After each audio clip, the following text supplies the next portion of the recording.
Okay, so Hare Krishna, everyone. Thank you for joining today. I hope you guys had a nice break and a nice rest between, had your lunch and everything. But yep, okay, so I would like to introduce Her Grace Rukmini Devi Dasi. She is a disciple of His Divine Grace A.C. Bhaktivedanta Swami Prabhupada. We are really fortunate of having her here, and she's taking the time out for us so we can learn more about Srila Prabhupada, who is obviously our founder Acharya. A few facts before I hand it over to her. She met Prabhupada at the age of 16, and apparently the first words he said to her were, "Where are your parents?" She is one of Srila Prabhupada's first disciples who first brought the path of bhakti to the West in 1965. She is also featured in the film Woman of Bhakti, and she has been writing, teaching, and leading workshops all over the world. And she is the mother of Gauravani, the famous Kirtan artist. She is also an activist in women's spiritual empowerment and interfaith dialogue. And she is the founder of Urban Devi Collective based in New York City. So yeah, we are very fortunate of having her here today, and she'll be talking about Srila Prabhupada's qualities and pastimes we can learn from. So I'm just going to hand it over to her. Thank you, Mataji. Thank you very much. I'll say a few prayers of invocation. Om Agyanatimarandasya Gyananjana Salakaya Chaksun Militam Yena Tasmai Shri Gurave Namaha Shri Chaitanya Manobhistam Stapitam Yena Bhutale Swayam Rupa Kadadmayam Tadati Sapadantikam Namahum Vishnu Padaya Krishna Prestaya Bhutale Srimate Bhakti Vedanta Swaminiti Namane Namaste Sarasate Deve Gauravani Pracharine Nirvishesha Sunyavadi Paschatya Deshatarine Mukam Karoti Vachalam Pangolam Gayate Girim Yat Kripastamaham Bande Shri Gurun Dinataranam Vanchakapatarubhyascha Kripasindhu Vaevacha Patitanam Pavanebhyo Vaishnavebhyo Namo Namaha Jai Shri Krishna Chaitanya Prabhu Nityananda Shri Advaita Gadadhar Shivasadi Gaura Bhaktivinoda Hare Krishna Krishna Krishna Hare Hare Hare Rama Rama Rama Hare Hare. Thank you so much for inviting me to your Sangha. Such an honor to be speaking with the famous Pandava Sena. I hope I'm speaking loud enough. Let me know if there's any problem. Thank you very much. So I'd like to speak, what I was thinking is just reflections about Srila Prabhupada, but I was thinking that sometimes people say that these stories about Srila Prabhupada, of course, we enjoy them when we hear them, but what do we really learn from them? Some people say that these anecdotes are not important and that we should just read Srila Prabhupada's books, Srimad Bhagavatam, his other books. But I have to say that I really believe that the book Bhagavat is essential, and also understanding the person Bhagavat, Srila Prabhupada, is also essential. So many devotees, I've heard from so many devotees that they came to Krishna consciousness or were inspired to read Srila Prabhupada's books after reading Srila Prabhupada Lilamrita. So Srila Prabhupada's personal dealings are very important to give us a context of how to live the Srimad Bhagavatam, how to live in this world as an exemplary Bhagavata. A devotee is called a Bhagavat. Excuse me. So I'd like to share some stories that make certain points and then try to take a pause between the points so you don't fall asleep or get too passive. And I'd like to ask sort of in between when we take this pause, what did this bring up for you? What's a takeaway for you? So I hope that's all right. Maybe we can begin. Are you ready for some deep listening and also interaction? I hope so. So we often hear that Srila Prabhupada built a house, that an astrologer saw his picture once and said, this is a man who can build a house in which the whole world can live. But did you ever think, what's the nature of that house? What would the foundation be made of? Or what about the walls? What about the pillars? What about the roof? So think about that. What is the construction? What are the construction materials or the foundation of this house?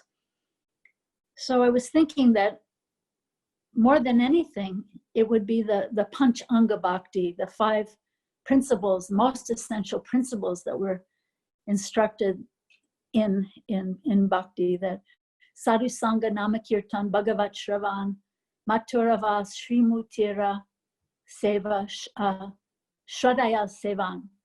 So with faith and veneration, to take the association of saintly people, devotees, sadhus, to pour our heart into chanting the holy name, hearing the Srimad Bhagavatam, make wherever we live a holy place like Vrindavan Mathura, and worship the deities with faith and veneration. So yeah, I was thinking this is kind of the building blocks, maybe you would say, about this house, that builds this house. And then think about it more. Maybe you would have more realizations than I do, but what's the culture in that house? What's the ambiance? What's the atmosphere in that house? To joy and inspiration, to love and serve, the 6 loving exchanges between the members, the family. Think about what are the 6 loving exchanges. Anyone want to shout out any of the 6 loving exchanges? I don't know if you can unmute or how this can work, but 6 loving exchanges, that anybody bring up anything? Should I just say them? Oh, yeah, please. Yashwati Mataji. Giving and receiving gifts. Mm-hmm. Somebody else? Isn't it also sharing prasadam? Giving and receiving prasadam. A wonderful gift. Thank you. That's 4, and there are 2 more. A pair of 2 more. Revealing confidentially one's mind and listening confidentially to someone's mind. Yeah, beautiful. Thank you so much. So you can't do that with everyone, the revealing your mind, but a trusted person, a trusted friend. It's important on the path of bhakti to have a trusted friend or a few trusted friends that you could open your heart to when there are difficulties, and there are inevitably difficulties along the path of life, right? So that's important, having a trusted friend. A trusted friend who's also a friend who's taking shelter of Krishna. You don't want to have a trusted friend who's not on the path of Krishna consciousness. You reveal your mind to them and maybe they say, well, give up all this Krishna consciousness. What's the use of it? So a trusted friend on the path of bhakti, right? So I was thinking, what else would be kind of part of the ambiance of that house? Unity and diversity, to honor unity and diversity, to have a mood of honoring the differences between younger and older generations. Sometimes there's tension, different cultures, Western culture, Indian culture, between different colors. Right now in the US and other places in the world, there's so much tension due to sectarianism, racism, gender, honor different genders, honor different views. Some people are more conservative in their thinking. Some people are more progressive in their views. We always hear about not offending devotees. So try not to offend any devotees, but also, did you ever think about how it's important to try not to take offense, right? Life's just plain too short for getting offended all the time. Lord Chaitanya says that where the 3rd verse of Sikshastakam Trinadapi Sunichena Tarariva Sihishnuna Amanina Manadena Kirtanya Sadahari, where that Trinadapi verse around your neck, try to live with an attitude of humility, string it on a necklace of the holy name. So we recently had a story in our temple where someone said to our wonderful community president, Ananda Vrindavan, said to her that he felt bullied by this other person. So she had a very wise response to that. She said, you may have felt bullied, but that might not have been his intention to bully you. So just kind of unpacking this a little bit more, we can see someone's actions, but we don't necessarily see their intentions. Someone might see my actions, but they can't necessarily understand my intentions. Maybe he or she had a personal problem, a family problem. Maybe he was rushing to an appointment. Yeah, so I want to speak about Srila Prabhupada, but I want to also interject some interesting stories here. There's a story, of course, Srila Prabhupada stories, but there's a story I wanted to share right at this point. There's a story I heard about a man who was, on an early Sunday morning, he was on the subway in New York City, and the subway car was all empty. And there was one other man who got on that subway car. And the first man, his kids were just wildly running back and forth on the subway car. And it was early Sunday morning, there was no one else around. And this second man who got on the subway was so disturbed by these children who were running back and forth. And after some time, he said to the other man, "Sir, can you please control your children?" And the other man, who was kind of lost in thought, he said, "Oh, I'm so sorry. We've just come from the hospital where their mother just died." So I think it's an important story, because sometimes we're judging someone's behavior and we don't realize the heavy burden that they may be carrying. So Srila Bhakti Vinod Thakur talked about being a Saragrahi Vaishnav.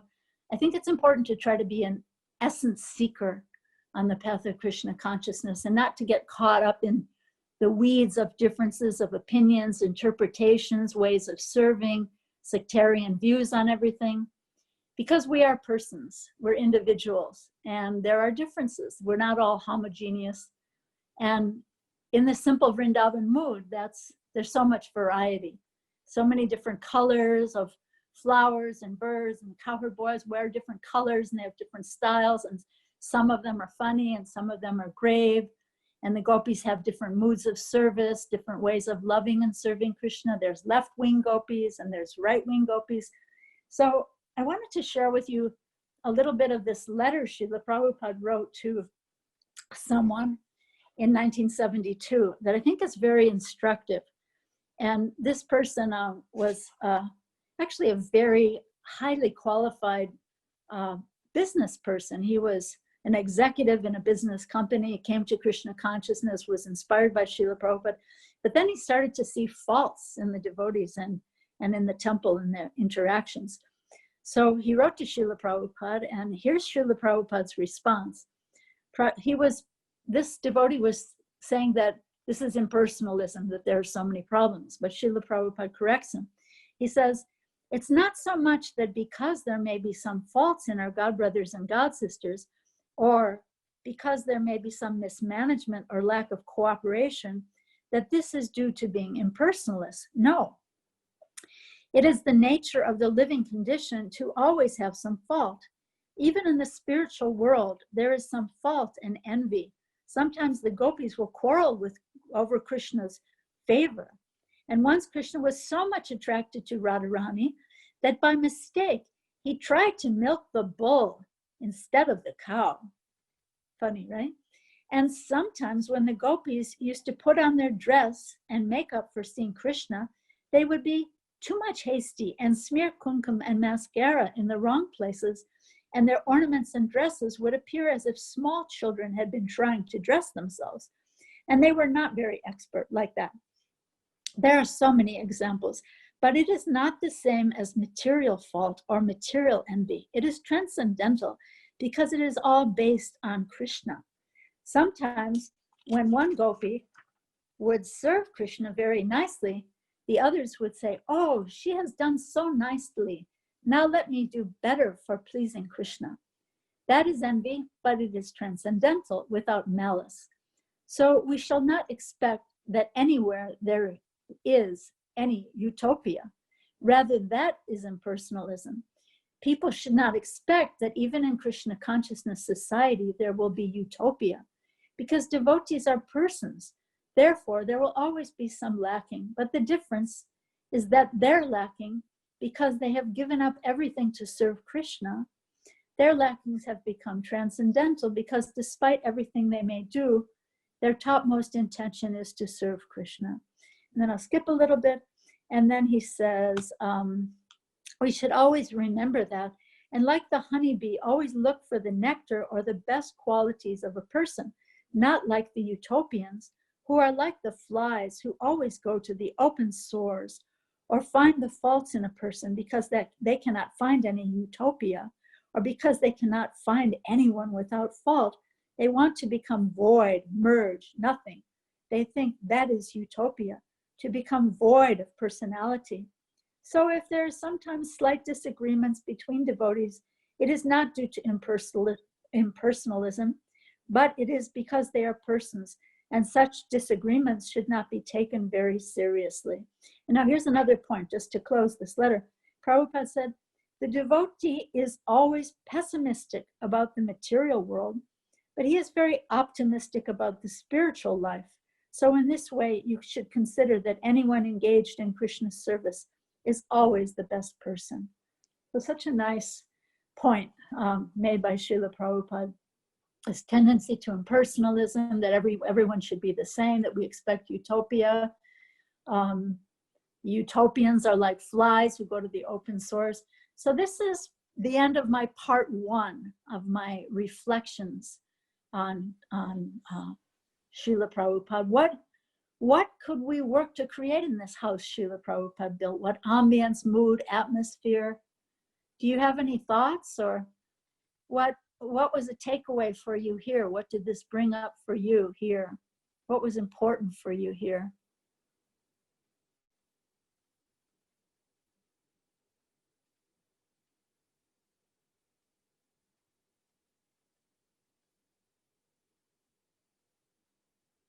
Anyone have any thoughts? There's Yeshwamati Mata, do you want to say anything? Anyone else? To accept as you are. Sorry, there was a bit of an echo.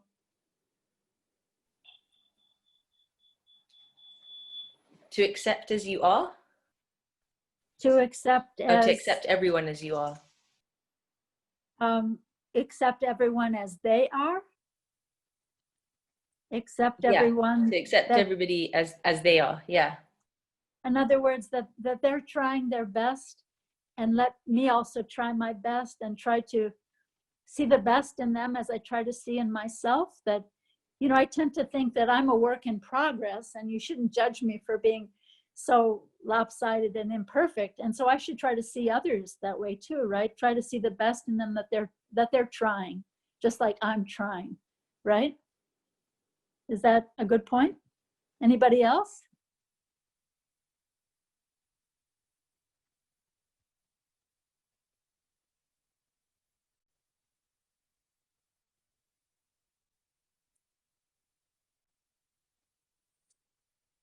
Anyone else? Okay, I'll tell you another little story. Once I was making some sweet balls with Vishnu Jan Maharaj, and someone came in and said some off-the-wall thing, which I don't even remember what it was. But so wisely, Vishnu Jan Swami said, oh, he must have a cloud passing through his head today. And I always remember that he wasn't judging that, oh, he's a bad person, or he said something horrible. It was just like, oh, he's a good person, but he must probably have some kind of a cloud passing through his head today. So, yeah, anybody else have a thought on that before I go on? I think Kelly Mataji had a nice thing. She just messaged me. Okay, what was that? Mataji, do you want to share? Hare Krishna. Hare Krishna. Can you hear me? Yes. Hare Krishna. To try and have endless forgiveness. To always forgive. Beautiful. It can Beautiful. It can be hard sometimes, but to try, to strive for that. Yeah, that's beautiful. Because if we were in that kind of a mood, we'd be trying to kind of walk the world or see the world the way Krishna sees it, right? I mean, just imagine Krishna's traveling with us through so many bodies, through so many lives. Why does he do that? As a pig, as a microbe, as a tree for thousands of years, he's there in our hearts. So if he's so forgiving, wouldn't it behoove us to try to also be forgiving and encouraging? Thank you. That's beautiful. Nice. Thank you. Okay. Hare Krishna. Anybody else have any thought? Okay, I'm going to go on then, but please interrupt me if something comes up for you. So I was thinking in my next part of this, as followers of Srila Prabhupada, what are we supposed to carry out into the world? There's a story I wanted to share with you. It's actually Srila Prabhupada was speaking on Nectar of Devotion in the courtyard of the Radha Damodar Temple in 1972. And he was speaking to a group of devotees, and there were also other Brajavasis and sadhus there. And Srila Prabhupada was explaining that the Shraddha, this faith, has to be increased. He says, when we come to the point of Vasudeva Kata Ruchi, in other words, having taste for hearing about Krishna, he said that is the beginning of our perfection. And then he became a little stern. He said, at the present moment, there is no ruchi, no taste. There are so many exalted persons. Maybe he was talking about his disciples. Maybe he was talking about other sadhus in Vrindavan. But he said, but they have no taste. They have lost all taste. The preachers could not preach properly to create taste in the people in general. And then he said, it is not the fault of the people, it is the fault of the so-called preacher, because they could not create taste. They wanted to take the place of Krishna. That was their purpose. Imitation of Krishna. Imitation is bad. That will not do. You have to create taste, just like Lord Chaitanya did. Everywhere he went, Lord Chaitanya created taste in the hearts of people. So I just said, make our vision like Krishna, but don't try to become Krishna, right? So Srila Prabhupada was so forgiving of our so many different failures, and he never finished giving more and more chances.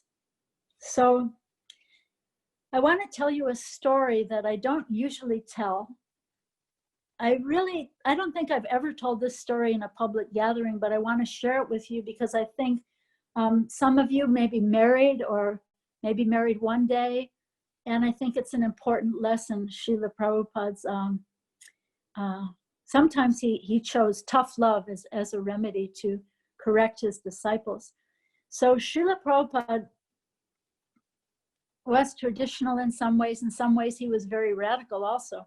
But he felt that the ladies would be more protected if they were married.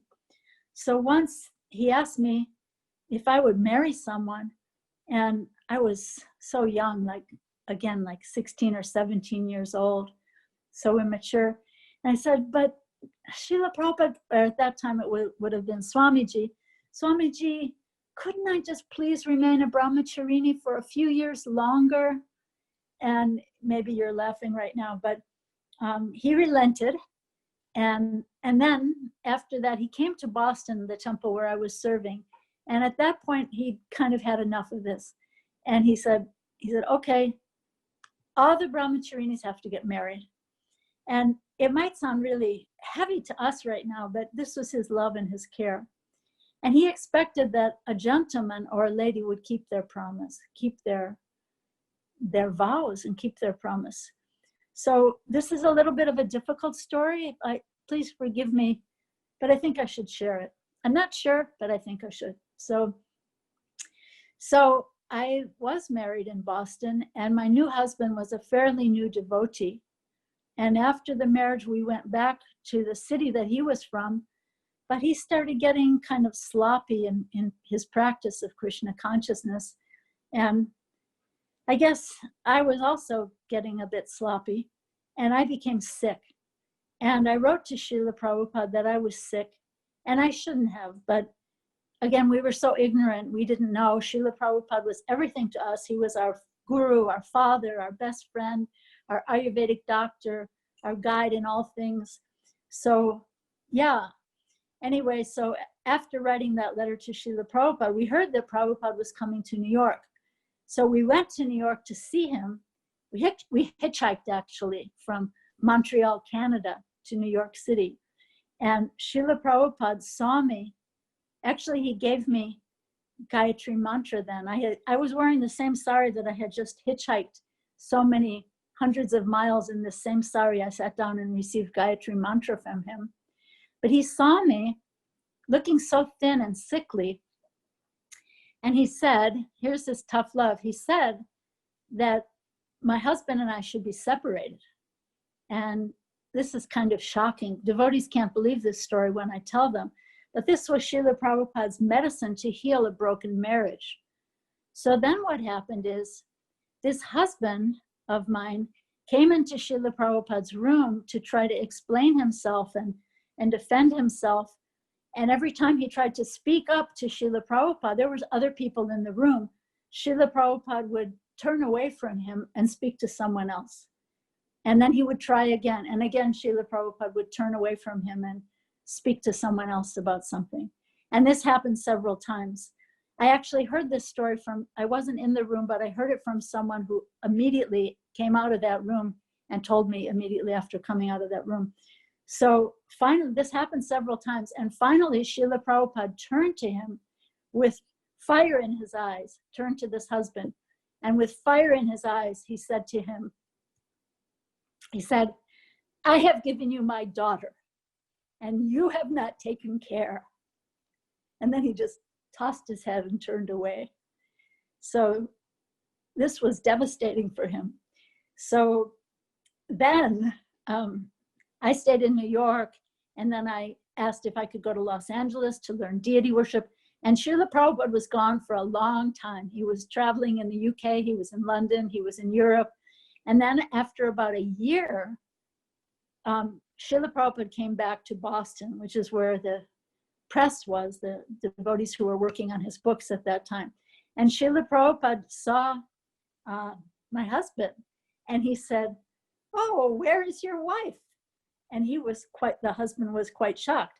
And he said, well, Srila Prabhupada, you sent her away. And he said, should I send for her? And Prabhupada said, yes, husband without the wife is only one half.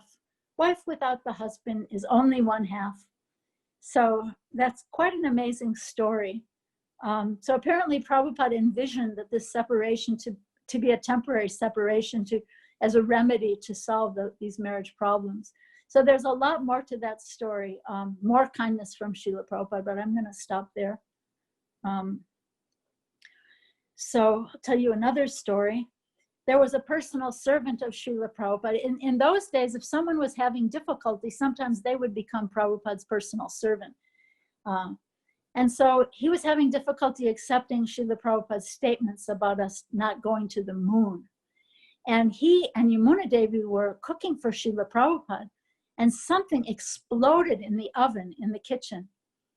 And they came out, and their faces were all covered with soot from the oven. And Srila Prabhupada was laughing. Oh, so-and-so has gone to the moon. So this young man, Prabhupada was so humorous, right? But then this young man decided that he wanted to leave Krishna consciousness. He couldn't accept Srila Prabhupada. Even though Prabhupada was so merciful, he couldn't accept Srila Prabhupada's views on this so-called moon landing. So Srila Prabhupada actually gave him the money to leave, to get a bus back home, to go back to his family. Srila Prabhupada was so kind, so charitable, not controlling. Like sometimes we think of managers as very controlling people. He was not manipulating someone to stay when he really had other desires, right? But yet Srila Prabhupada considered that a gentleman keeps his promise. Coming forward for initiation means, yeah, let's talk about initiation for a second. Coming forward for initiation means having considered all options. Now I am committing myself, right? So we shouldn't rush into initiation by social pressure or by my own inner pressure that, I would really like to get a cool new name.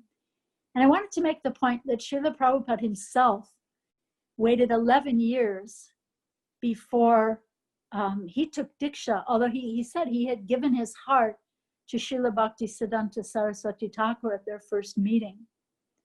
So he waited 11 years. And I wanted to share some other sweet stories.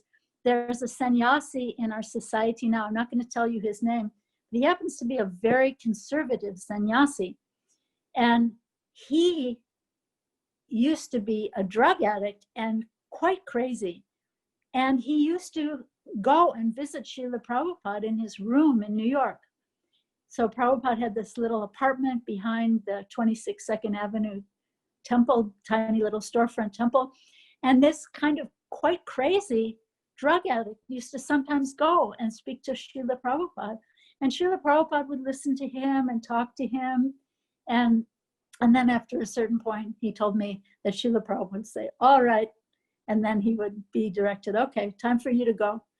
And so this sannyasi told me this story that once he came into the temple while Prabhupada was giving a lecture. And he came in at the back of this tiny storefront looking really wild-eyed and crazy. And from the Vyasasana, which was at the front of the temple, Srila Prabhupada, I'll tell you his previous name, he said, Lon, did you take LSD? And he said, no, Swamiji, because he told me, he said he hadn't taken it that day, but he had stayed crazy and intoxicated from taking it so often before. So then he started walking closer and closer toward Srila Prabhupada, toward the Vyasasana. And I was thinking, imagine, he could have done anything. This crazy person, he could have done any crazy or violent thing. He was walking closer and closer and closer to the front, and the devotees must have been paralyzed. And when I heard this story from him, from this sannyasi, I was thinking, wow, Prabhupada must have really been praying for him. Now he's a sannyasi. But anyway, so then he sat down right on the floor, right in front of Srila Prabhupada, and listened to the rest of his lecture.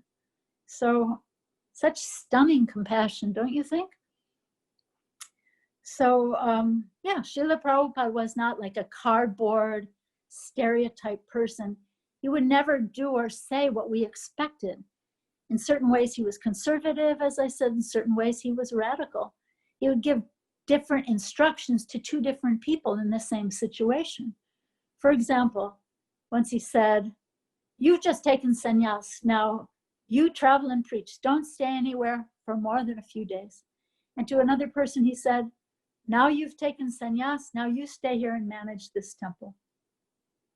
Yeah. So, so Prabhupada was so encouraging.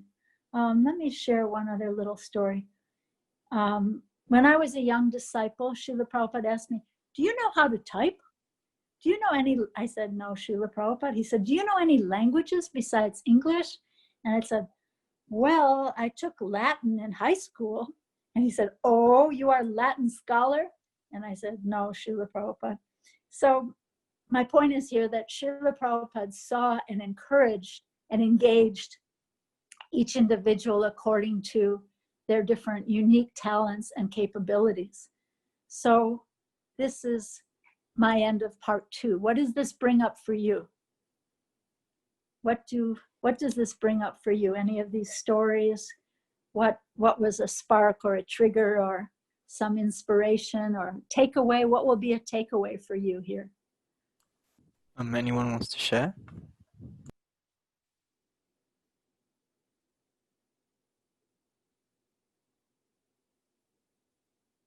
Anyone? Please, guys, don't be shy. Please. I would say that the compassion with which the society functioned at that time, maybe we have lost a little of that in the times we are functioning in now. Because like you said, that Prabhupada would accept anyone. Now, would we have accepted that drugged person coming into our temples now? Very likely not. So, yeah. That's something that we could look at to see how we could get a better balance. Right. Yes, Right. yes. Very good. Thank you so much. And maybe it wouldn't be appropriate that a drunken drug person or crazy person comes into the manor and does something crazy in front of Radha Gokulananda. But maybe there's a way to encourage that person, give them prasadam, have a little chat with them, something, right? Yes, So, absolutely. Absolutely. yeah. Thank you. Very nice. Anybody else?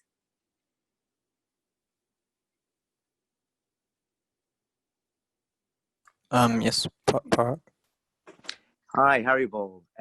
Thank you Haribol. so much for just sharing that story about that you hadn't shared before on a public platform like this about marriage. I just felt when you said that, it was as if Srila Prabhupada was giving me his mercy, really. I started off 10 years ago when I came into the Krishna Consciousness Society, completely afresh. And I married my wife who has been raised in the Krishna conscious movement. So fundamentally, we were at different levels spiritually. And over the last 10 years, I sort of lost myself, along life. And only in the last sort of 6 weeks, by having a bit of a break, separating each other, I found Krishna again. And I'm able to be that devotee that I always wanted to be. And I really feel the grace of that mercy. And you just sharing that story just made me realize it's actually Srila Prabhupada's mercy. So I've got goosebumps saying this because that's amazing that you just said that. So thank you. Well, thank you so much. So yeah, Krishna has given you his own daughter, right? Mm-hmm. Krishna has given you his own daughter. So now you must take care. It's a precious gift. Absolutely.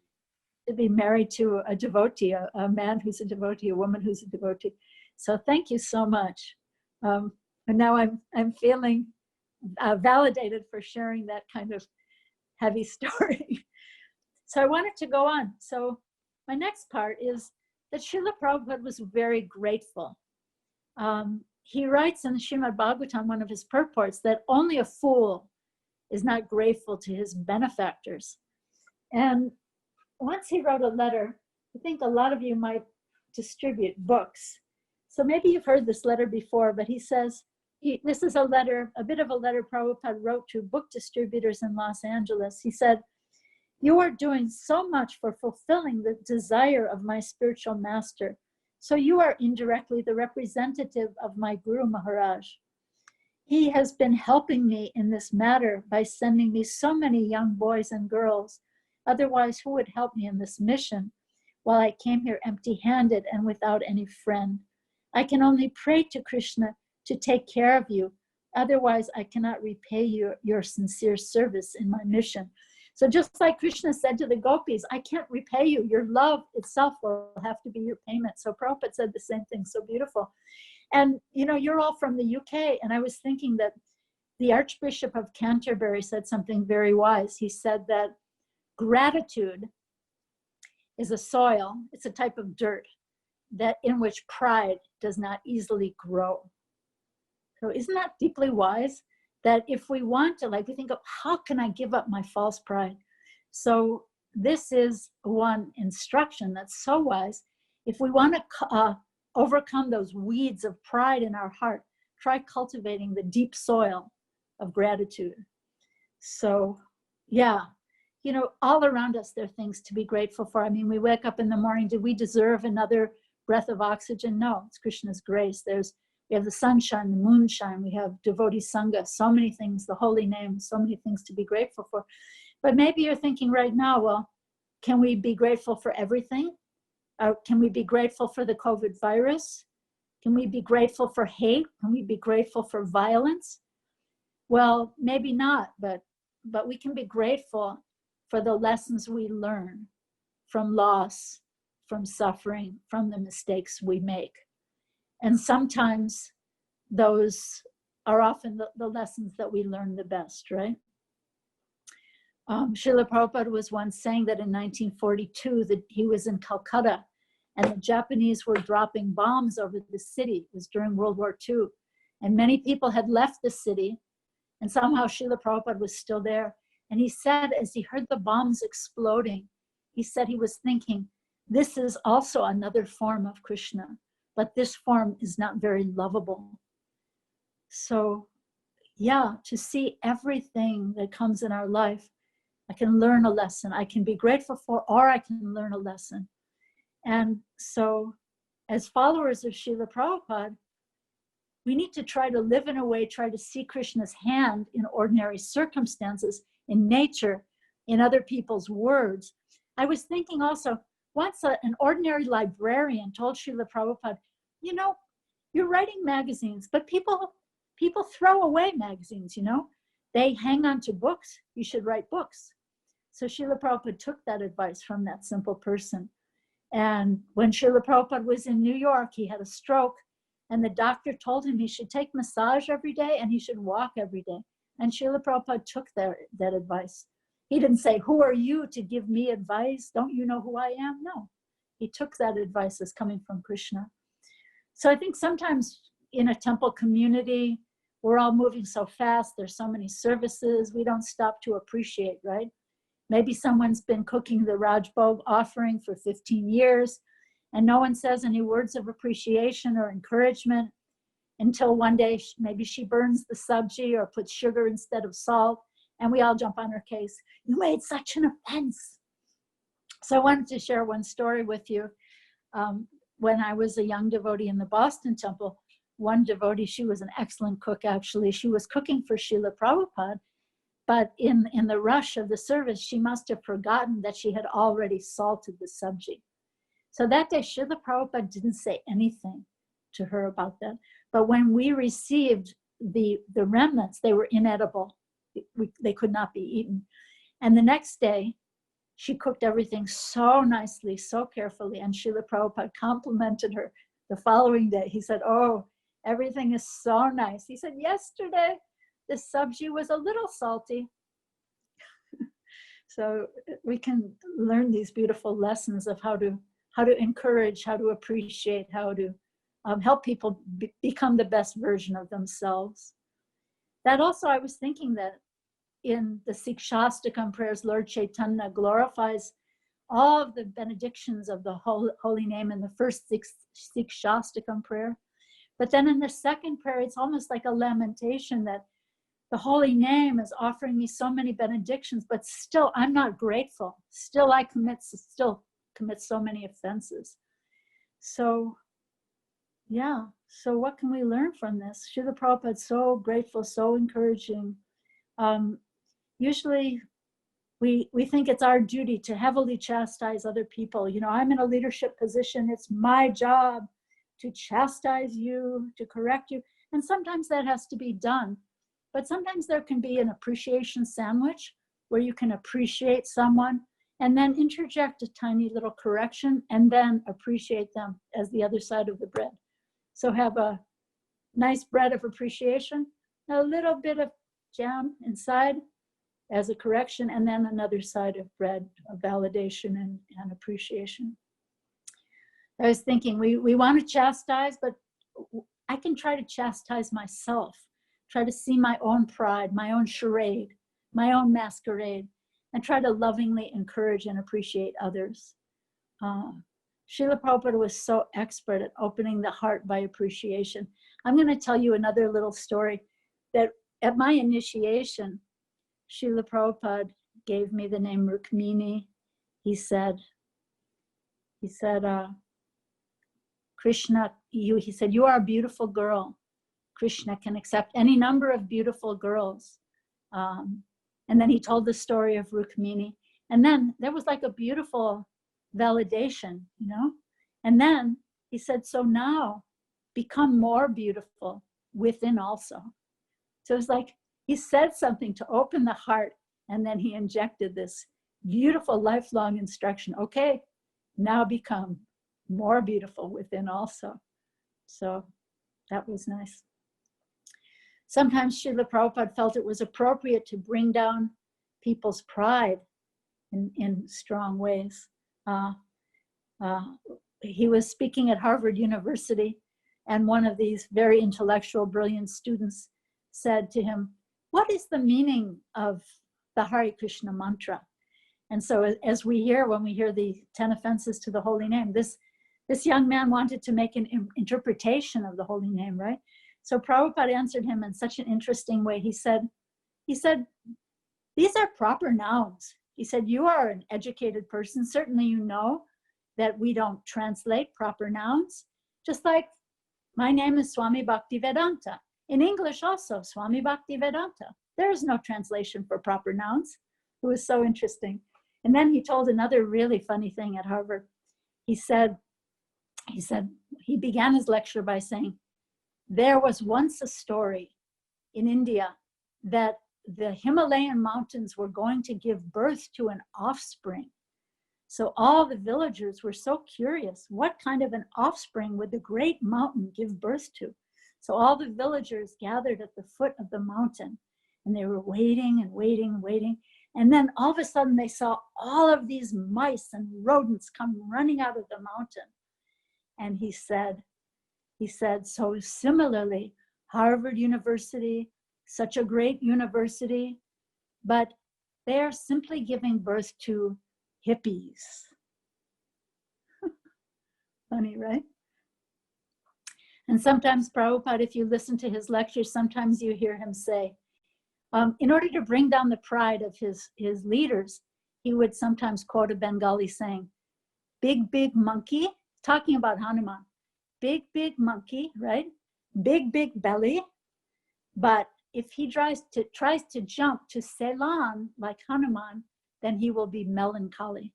So the saying is big, big monkey, big, big belly, Ceylon jumping to Lanka, right? Ceylon jumping, oh, he's melancholy. He can't do it like Hanuman. So sometimes you hear Prabhupada say under his breath, big monkey, big belly. It's really funny, huh? So, yeah, let's see. I wanted to say that, I'll tell you another really sweet and funny story. Sheila Prabhupada, this was in Berkeley, California, right after Ratha Yatra. Sheila Prabhupada, he would intuit the intention of the question. Behind the question, he would intuitively understand the mentality with which the question was being asked.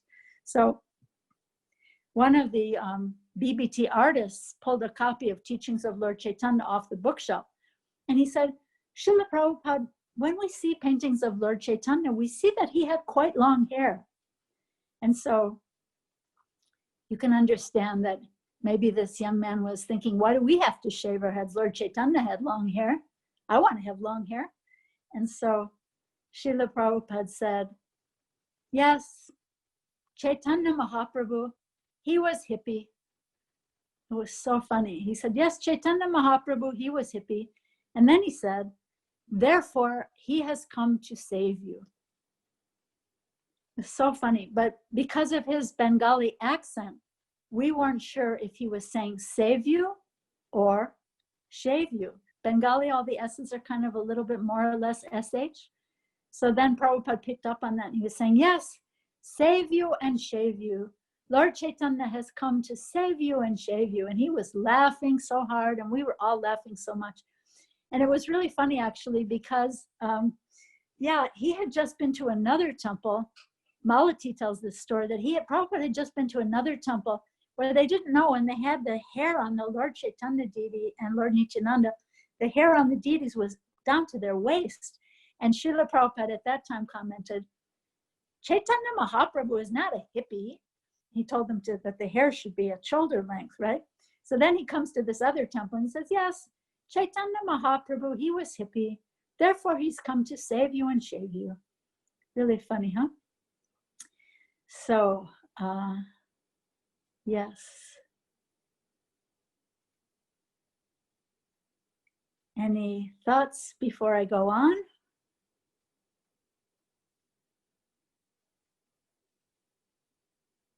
Does anybody want to share?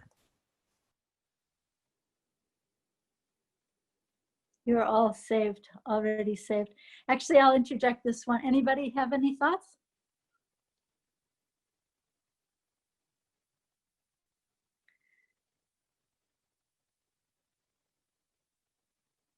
once I was asking Srila Prabhupada so many questions after a talk, and he said, "You are already back to Godhead. Let someone else ask." So that was kind of sweet. So, no thoughts? Should I go on? Okay, so I'm not sure if you might know this story. Well, let me just tell you this story that in Montreal, when I was first initiated, Srila Prabhupada was speaking from the prayers of Prahlada Maharaj in the 7th canto of Srimad Bhagavatam. And in the prayers of Prahlada Maharaj, he's saying, he's crying out to Lord Nrsimhadev, "My Lord," he's saying, "My Lord." And at the end of this talk, one of the devotees asked Srila Prabhupada, how can, if we're in realization, how can we say my anything? How can he say my Lord? And Prabhupada was saying, no, Krishna is yours and you are his. He was saying, nothing actually is yours, but Krishna is yours and you are his. And he said, Krishna is yours, you are his, that's all. So that's kind of like a great Mahavakya of Srila Prabhupada. So many stories here. Let me see. Maybe you all have heard this story. I told this story in the film Hare Krishna, the mantra, the movement, and the Swami that started it all. This was in New York. I was 16 years old. And Srila Prabhupada we were sitting in front of him in his apartment behind the temple. And he was looking into each one of our faces. And he said, I want each one of you to open a temple somewhere. It was like he was throwing out seeds to see who would pick up one of those seeds. And I was so young and immature and impetuous. And I said, even the girls, Swamiji? I was so shocked. And he was a little twinkle in his eye. He said, yes, there's no difference between the boys and the girls. When you're teaching Krishna consciousness, there is no difference between the boys and the girls. And then he began speaking about Janavi Devi and talking about how she was such a great leader in the Krishna consciousness movement after the time of Lord Chaitanya. So he was saying, there is no difference. That was very beautiful, very validating. Another story, let me share this story. In Boston, he kept talking about sincerity. Just try to become sincere, try to become sincere. And afterwards, I asked him, but Srila Prabhupada, how can we become sincere? And he looked at me really intently and said, how do you become a thief? And I was so shocked. And I said, well, you would associate with thieves and you would try to learn their techniques and you would hear from them and you would eat what they eat and practice and do what they do. And so he was laughing and he said, yes, so you must practice. That was a wonderful, wonderful answer to my question. And once in Australia, he was asked the same question and he answered it by saying, how do you become a drunkard? And so same kind of answer. You would practice, find out where you get the best wine, learn how they talk, learn how they do everything, and practice. So, yeah. I don't know if you heard this story about Srila Prabhupada, that once he was in the Los Angeles temple. He told this story in room conversations afterwards, and it's also printed in a book. But he was standing in front of the deities in Los Angeles, and the deities were telling him, now you go back to India and do some preaching in India. And Srila Prabhupada was actually kind of arguing with Krishna. He was saying, but India's for my godbrothers. That's their preaching field. I'm developing this temple so nicely here. India's for my godbrothers. And Krishna was saying, no, you go back to India now. I will give you a better temple than this one. So that's such an amazing story that he later told. Krishna gave him Vrindavan, Mumbai, Mayapur, so many temples in India. So let me see. In Vrindavan, I wanted to share one story that was very nice. when I first came to India, there was a pandal in Delhi, and I was given the service of speaking with the guests in this little sort of, they would call it a green room, the room where Prabhupada would sit before going up on the stage. They would let maybe some important guests come in there, and Srila Prabhupada would speak with them before going up on the stage. So there was this one man, he looked so saintly to me, and I was thinking, oh, such a wonderful sadhu. And he asked Srila Prabhupada, he was saying to Srila Prabhupada, Swamiji, give us your mercy. Please give us your mercy. Give us your mercy, like that. And I was thinking, oh, so pious. And Srila Prabhupada, surprisingly, as I said, Srila Prabhupada would always surprise us and usually never say what we expected him to say. And Srila Prabhupada said, I have already given everything, but still you don't take. He said, it's just like a man who has fallen down a well and he's crying out, please give me a rope, please give me a rope, please give me a rope, but he does not take it. So I was really shocked. That was an amazing exchange to hear. Yeah.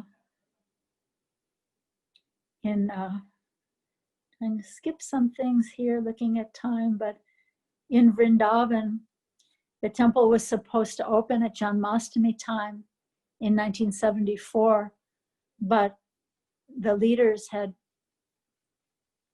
Prabhupada was very embarrassed actually, because the leaders, maybe, it always reminds me of the story of the emperor's new clothes, where maybe they were afraid to tell Prabhupada the truth that the temple's not ready to open. So Prabhupada had invited so many guests from around the world, so many devotees, so many important people. He had, the chief minister of Uttar Pradesh was supposed to come. And Srila Prabhupada came and he saw that it was really just a construction site. Nothing was finished. And he was really furious. He became fierce like Lord Nrsingadev, but all to uplift his disciples, right? So he became very, very ill at that time, and devotees all over the world were praying for him. And he was like lying on his deathbed practically. Devotees were praying to Nrsingadev everywhere. And then what happened was that chief minister came with this whole entourage, and Prabhupada got up from his bed, like a great yogi. He got up from his bed, he went into the construction site, future temple room, and sat in a chair and entertained this chief minister of UP, spoke with him for 15 or 20 minutes, and then the man left with his entourage, and then Srila Prabhupada went back and collapsed in his bed. So this is a very, very amazing thing, and a very, very difficult time. And at that time, so he started to get a little bit better, and he kept calling for Yamuna to come and cook for him, but she was feeling like she was in not good enough consciousness to cook for him. So he kept calling for her and she wasn't coming. This is a very poignant story. I don't know if you've heard it before, but he kept calling for her. She wasn't coming. Finally, he demanded that she come. So she came and she was sitting in his room with the other devotees. She was sitting at the back, and Srila Prabhupada started speaking about himself as though he were Lord Balaram. And he was saying, Yamuna does not know how strong Balaram is.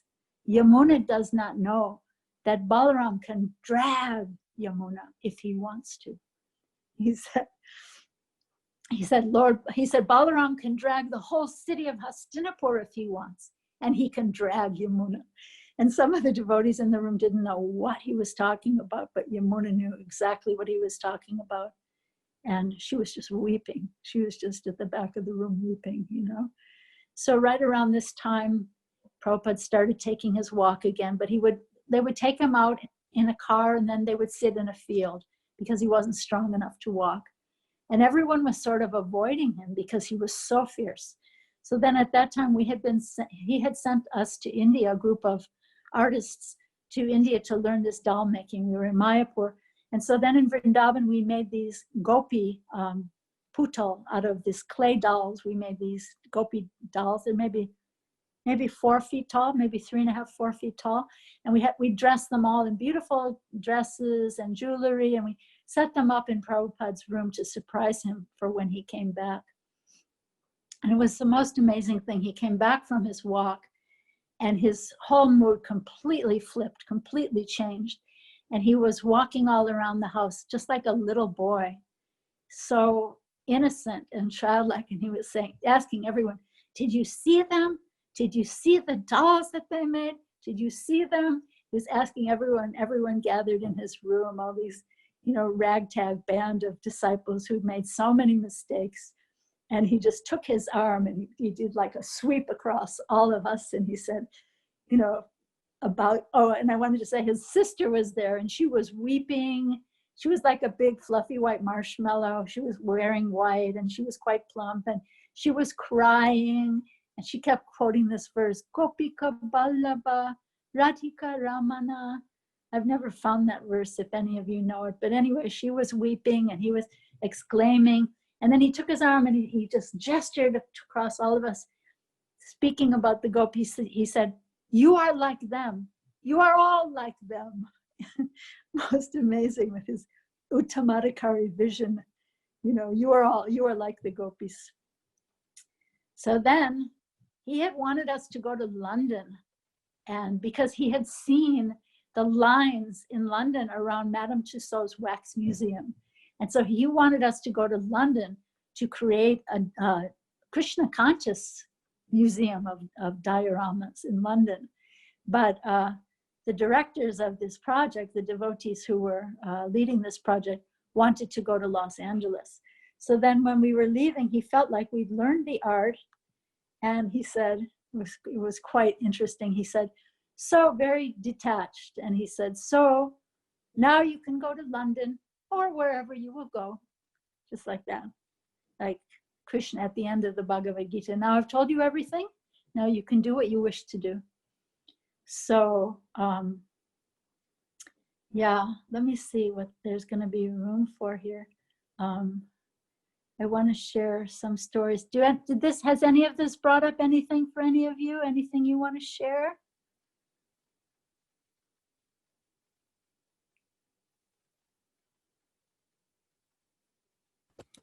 There are a few questions here, Mataji, if you would like to answer them.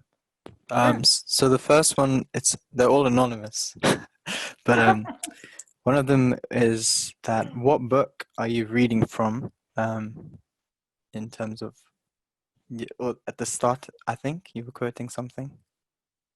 You said Srila Prabhupada. Oh, sorry. So I was reading from at the beginning. I was reading from a letter that Srila Prabhupada wrote in 1972. 1972, February 3rd. That was a letter to a devotee. I was quoting from that. And then I told a story of when Prabhupada was speaking on the Nectar of Devotion lectures in Vrindavan. I was talking about that, what he was saying, how we have to develop taste. We can't just imitate. It's not the fault of the people in general. It's the fault of the preachers if we're not able to create taste in them. I was quoting from that. I read from a letter to from Srila Prabhupada. Otherwise, just kind of stories I'm sharing. I hope that's helpful. Yeah, it really is. Thank you so much for sharing so many pastimes. Okay. There's another question, which is, what brought you to ISKCON? Wow. So I guess I just, when I was growing up, you heard that I was 16 when I became initiated by Srila Prabhupada. And growing up, I just felt like I was an alien dropped from another planet. And I couldn't figure out what was going on in the world. I couldn't understand what motivated people to do what they were doing, to go to work. And I was thinking, what are they doing? They're going here, they're going there, they're going to work, and they're just going to die.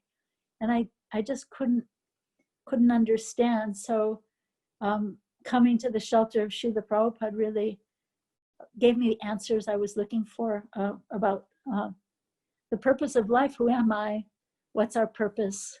What are we doing here? What are we meant to do? So that's kind of a little bit of an answer. Thank you. There's another question is, what are you most grateful about in terms of ISKCON and Casey? Yeah, so I'm grateful for Srila Prabhupada's example of how to always be like that honeybee and be an essence seeker. I think that's kind of the essence, right? I mean, Srila Prabhupada gave us so many gifts. What can you say, you know? He gave us the holy name. He gave us the association of devotees. He gave us beautiful deities to worship. He gave us the Srimad Bhagavatam. And all of this whole house, right? The whole house. He gave us the whole entire house. And the vision to take it forward. So yeah, maybe I'm gonna answer that question by telling you my most favorite story. I just want to make sure that I have time to tell this story. I wanted to tell it at the end, so I think I'll tell it now. So the most grateful thing, I think, is that he gave us the meaning of life. He gave us the you know, he showed us the face of God. He showed us who to love, right? He showed us who there is to love. He told us who we are and how we can love, and all of those things wrapped up in this beautiful beautiful package, this beautiful house that we can all live in and share it with others. But I want to share this beautiful story that Srila Prabhupada was in New Vrindavan. He was there for a few days, and there was a young devotee, brand new devotee, young man, and he was given the service of being the night guard at this house. Prabhupada was staying in a little rented house that was a little distant from the temple. And so he was guarding from outside, and then, it started to rain a little bit. So he went into the attached garage to do his guarding service in there. And then all of a sudden he felt a presence behind him, and he turned around, and there was Srila Prabhupada himself right behind him in the garage. And so he offered his obeisances to Srila Prabhupada, and then he stood up and said, Srila Prabhupada, is there any service I can do for you? And Srila Prabhupada said to me the most amazing thing. Srila Prabhupada said, yes, you can go where I will not go. And this young man was so bewildered because he was thinking, well, Prabhupada goes everywhere. He was just in Japan and Caracas, Venezuela, and California, and Texas, and Chicago, and New York, and now he's in New Vrindavan. Next, he's going to London, and Germany, and France, and India. So he was so bewildered, and he said, but Srila Prabhupada, where is it that you won't go? And Srila Prabhupada said, to the future. And by the way you treat the people there, they will know how much Krishna loves them. So I think this is the most important story. And I feel very grateful for this story. And if you forget everything else that was said in this Sangha, please remember that you are people of the future, and you are going off into the future. And by the way you treat the people there, by the way we all treat the people there, they will know how much Krishna loves them. So you're going off into a future that I won't see. And so please show people of the future how much Krishna loves them by the way you treat them. So I think that's a really beautiful point about gratitude and paying it forward, right? How can we pay it forward? Whatever we're grateful for, let's pay it forward in the most loving and validating and kind way. So any other questions? I have some other stories I can share, but I want to see if there's any questions any of this is brought up. Yep, I think there's one from Kelly Mataji, if you want to unmute and ask. Yep.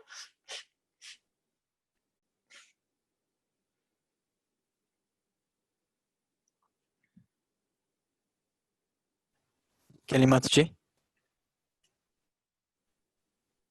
Okay, I'm just going to ask. Oh. Hare Krishna, sorry, I was having a bit of trouble then with the buttons. Can you hear me okay? Yes. Hare Krishna, Mataji. Well, one of the first question that I asked was, did you have any problems with your family when you became a devotee? Because I'm sort of struggling with some issues like that. So it'd be very interesting to hear if you had problems, and if so, how did you overcome? Yeah, that's a great question. I think, well, I think it was said at the beginning when the Prabhu introduced me that the first question Prabhupada asked me was, "But where are your parents?" Because I was so young. So Prabhupada was so kind and so encouraging to parents also. So I think the best answer for that is, if your parents see that you've become a better person since you've become a Krishna conscious person, then their defenses will go down. They will see that something has happened to you, that you're a better person now than you were before.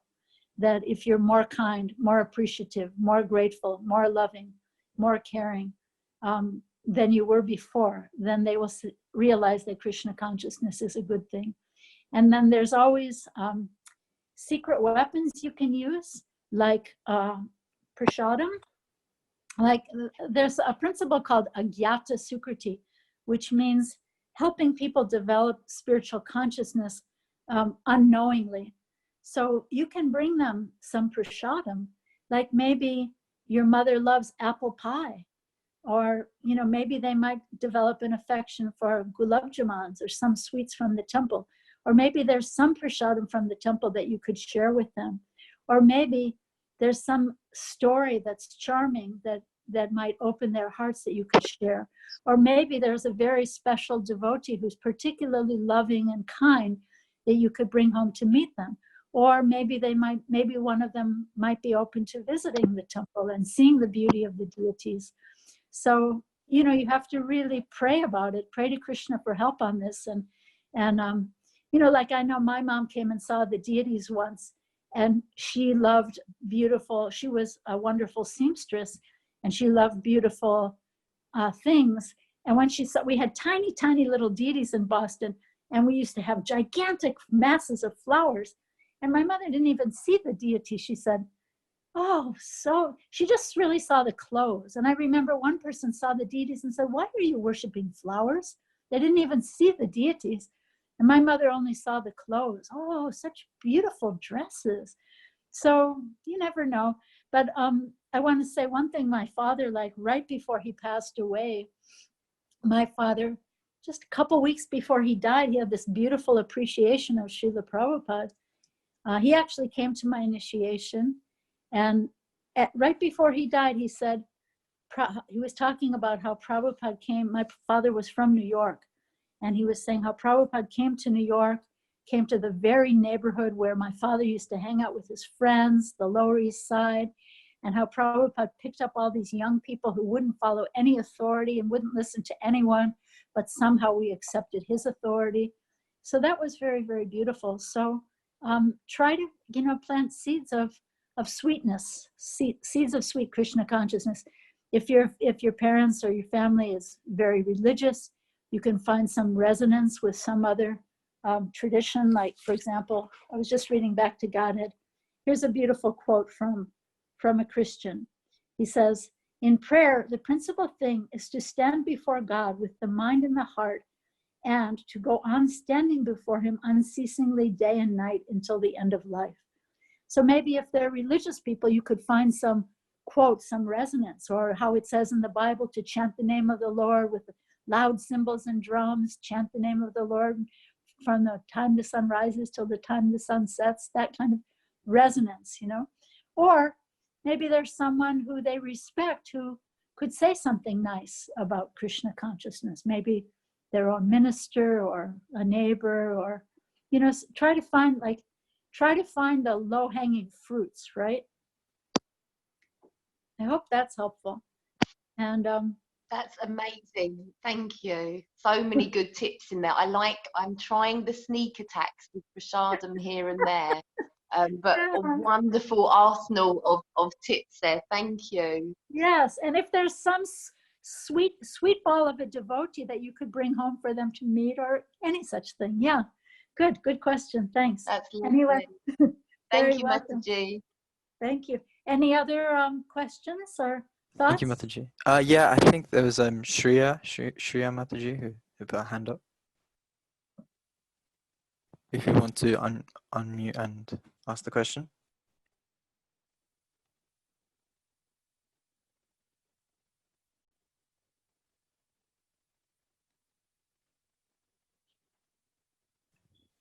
No? Okay. There's a few more questions, Mataji. Oh, Right. okay. Okay. So one of the things was, what did you love and admire about Srila Prabhupada the most? Oh, that he was just so real and so much in love with Krishna. So he could be so funny and in the next moment be so deep and crying for Krishna. You'd see tears in his eyes, and he was just so human, so approachable, and so encouraging, and so meeting everyone at their own level. You know, like sometimes he would be asked, "Are you seeing God?" That was a question he would often get asked, and he would answer it in all different ways.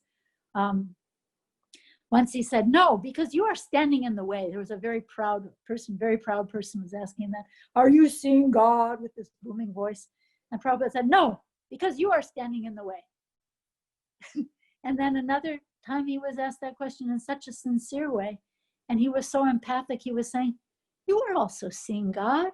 Every day you see the sunrise, every day you see the moon, you see the ability in other people, you see God is there in the taste of water, so you are also seeing God." So human, so approachable, and yet, you know, on such a high level, the deepest knowledge, the deepest wisdom, the deepest realization, but yet so approachable. So I think this is really what we're meant to come to realize, you know, to be so humble and yet so deeply wise like that, you know, and so funny. Yeah.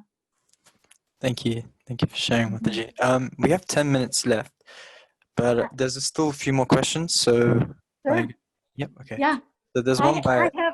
I have tons more stories, but I would love to hear your questions and what this brought up for you. Thank you so much, Mataji. So one of the questions was by Anki Prabhu, and it's, what were your early memories of your initial services? What were the feelings when you first went into it? When I first went into it, well, I would say when I went to the first temple where I was, well, first I started in San Francisco, and it was a wonderful family atmosphere, and I met those devotees, the 6 who went to London actually, and then I went with them to Montreal. They were stopping in Montreal where Prabhupada was resident at that time, and they were stopping to get Prabhupada's blessings before they went to London. So I went with them to Montreal, and I was initiated there. And so I had this most wonderful family atmosphere coming from them in San Francisco. And when we were leaving, one devotee said to me, "Well, you shouldn't go to see Srila Prabhupada. You should actually just stay here and do service." And some other devotee said to me, you can be sure that if he had the money, he would be going to see Srila Prabhupada also. And that was funny. And then also the future Tamal Krishna Goswami, who was there in San Francisco, he very kindly advised me that here in San Francisco, after these devotees leave, there's not going to be such good association for a young woman. So you should either go with them to London, or I was interested in art. So he said, you should either go with them to London, but that's going to be difficult because they don't have any place to stay. So maybe you should go to Boston to paint. There was some ladies learning to paint there. And so I did that. And when I was there serving, after a little while, it was really, really super difficult. And the relationships were not the same as they had been in that family atmosphere in San Francisco. It was really, really tough. But I remember saying to myself that if I can live through this, I can live through anything. And so, you know, having had a little initial taste of Srila Prabhupada's mercy and the sweetness, his sweetness, and the sweetness of those first devotees I met, I was able to go on through those difficult times when the relationships were not so sweet. So those are some early memories. I can share more, but maybe there's more questions. I think we've got about 5 or 6 or 7 minutes left. Yeah, there's a few more questions coming in. Everyone's just privately messaging me, so it's collecting. One thing is from Akash Prabhu, and he's asking, how did you identify Prabhupada as a true spiritual master versus other spiritual masters who exist? Yeah. Well, he was just so real and so authentic, you know. And I think in a climate like today, when there are so many wonderful teachers traveling around and speaking, you have so many options. But I think if you're looking for a spiritual master, you know, pray deeply to Krishna, because Krishna sends the spiritual master to someone who's sincere. The spiritual master gives us Krishna. An authentic spiritual master gives us Krishna, and Krishna sends the spiritual master.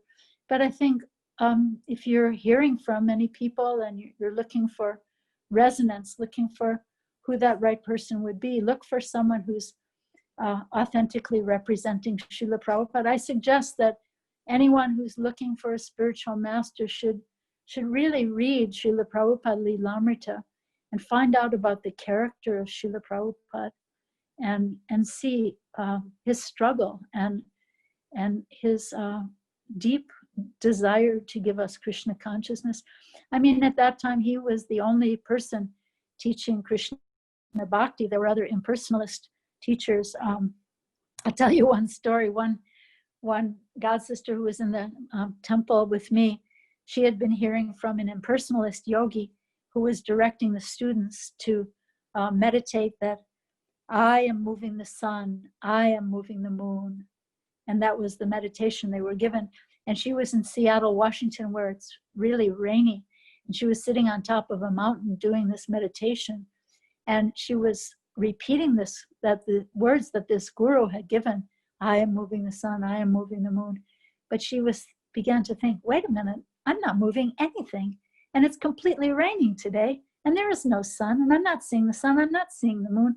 So she was realizing, you know, that was not an authentic teacher. So sometimes we realize, in relationships also, sometimes we realize what we really want by seeing what we don't want.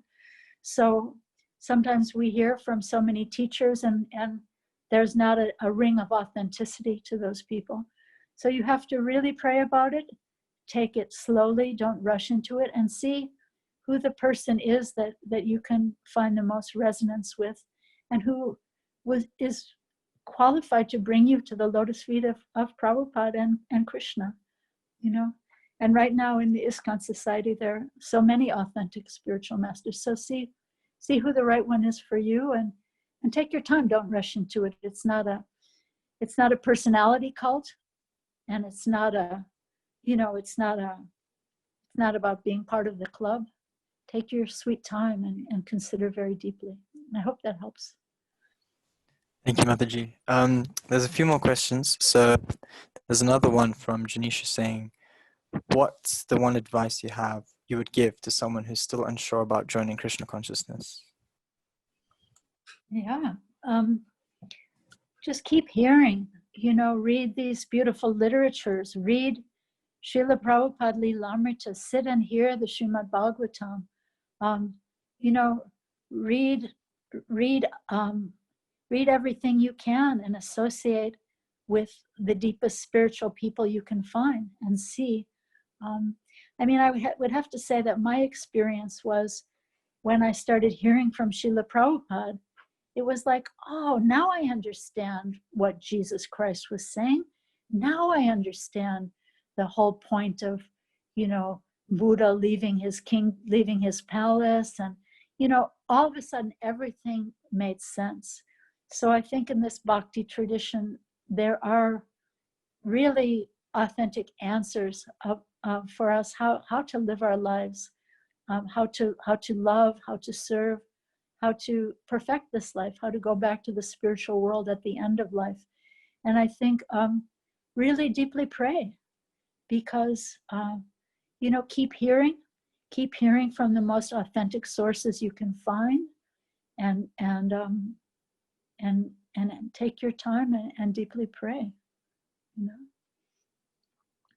And when you find someone with beautiful qualities, ask them, how did you get that realization about this or about that, and find out, ask people to kind of open the treasures in their hearts, and you'll see many, and I think these are all good suggestions. Thank you, Mataji, for answering. There's another question from Harsh Prabhu, which is, what's the most valuable thing we have to give to this movement? What's the most valuable thing that each of you has to give, or what I have to give?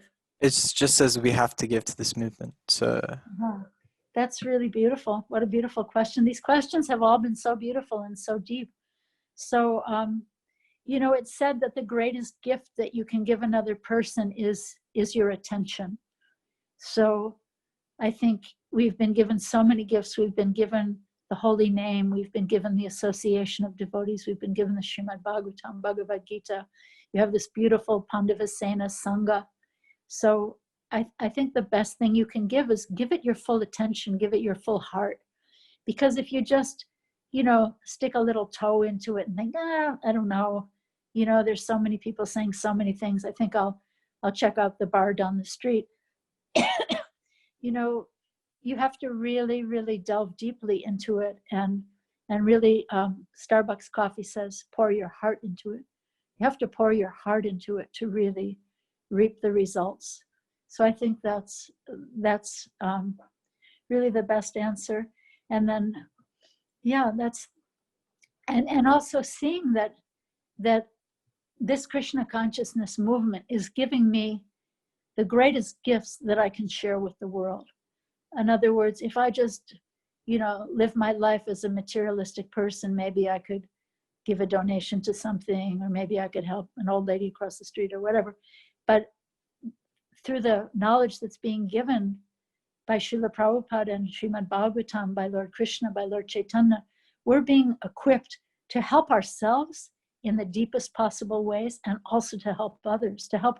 There have been some questions about family. This is the best way you can help your family. So, if we had more time, there's so many beautiful stories of parents of devotees being blessed in amazing ways just by their contact with Krishna consciousness. So the best things you can give, the best things you can receive, give and receive with your full attention, with your whole heart. That's an answer. Thank you very much, Mataji. I think we don't have more time here, but if you are willing to quickly finish with a quick story, then it'll be really nice to hear. Okay. One other story. What was I going to share? Well, I'll just share this really beautiful story. Someone was saying, how did you know? How do you recognize Srila Prabhupada? I'll just tell. There's so many stories. Let's see. Once I was Pujari in New York at one time, and Srila Prabhupada came in from the back of the temple, and he came up to the front to see the deities, and I was hiding behind the curtain. I had just finished the arti, and Srila Prabhupada was looking at the deities, and actually that day the deities were wearing, Krishna was wearing a very simple dress, a yellow dhoti, Vrindavan style, and Radharani was wearing her dress in like a sari, and just very Vrindavan style outfit. And when Srila Prabhupada started to bow down to the deities, it was the most amazing thing, because tears just shot out of his eyes like syringes. Tears shot out of his eyes across the temple room, and people on the other side of the temple room were looking around. They thought the Pujari had thrown some water from the arti.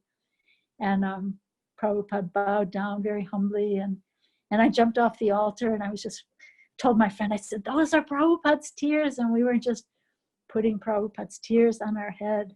And then he just so humbly just walked back to the back of the temple room and sat on his Vyasasana and sang Jai Radha Madhava with such beautiful humility. And so, yeah, sometimes those spiritual emotions became overwhelming for him. So that was like a little glimpse into the spiritual world. So maybe we could end with that.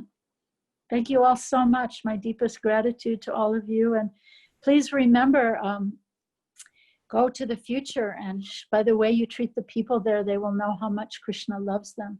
So I think that's the most important message here. Thank you all so much.